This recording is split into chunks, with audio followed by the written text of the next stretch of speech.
بس خلّينا قبل ما نتعلّم إزاي هنستخدم المنصة، أقول لك الأول إزاي تهندل الحساب بتاعك بحيث إن يكون شكله كويس قدّام كل الطلاب وأولياء الأمور. لو أنت جيت وقفت على الاسم بتاع حضرتك فوق هنا، هتنزل لك قايمة زي اللي قدّامك دي. القايمة دي هي عبارة عن الداشبورد بتاعتك أنت. هتلاقي فيه هنا عرض الملف الشخصي بتاعك، دي دوراتك، محاولات طلابك في الاختبار، الواجبات اللي أنت اديتها لطلابك، والناس اللي اشتركت معاك، ولو أنت عاوز تنشئ دورة جديدة. لو أنت جيت دوست على عرض الملف الشخصي، هتفتح لك صفحة بالشكل ده، شبه صفحة الفيسبوك بتاعتنا. هنعمل صورة غلاف وهنعمل صورة شخصية، واحنا هنا كمان كاتبين لك مقاس صورة الغلاف ومقاس الصورة الشخصية، علشان لو انت معاك مصمم او لو انت اللي بتصمم عن طريق كانفا او فوتوشوب تقدر تعمل الصور دي بكل بساطة. ففي البداية عايزين نظبط ونهندل الملف الشخصي بتاعنا. طب هنعمل ده ازاي؟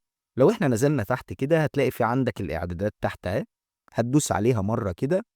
من هنا ممكن تعدل اسم المستخدم لو انت عاوز تعدله. من هنا ممكن تضيف المرحلة اللي انت بتدرس لها، ولتكن المرحلة الثانوية بالشكل ده.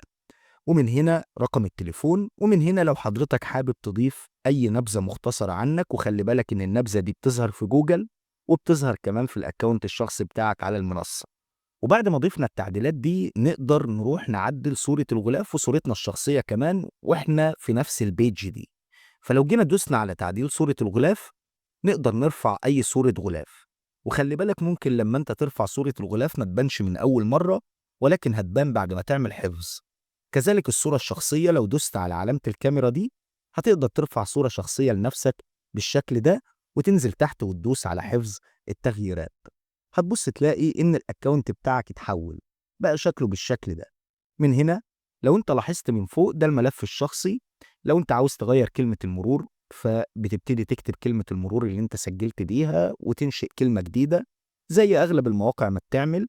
المشاركات الاجتماعية اللي حضرتك بتضيف فيها لينكات مواقع التواصل الاجتماعي الخاصة بيك انت.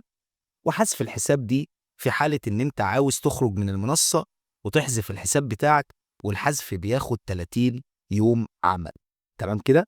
ولكن احنا كده عملنا المهم بالنسبة لنا.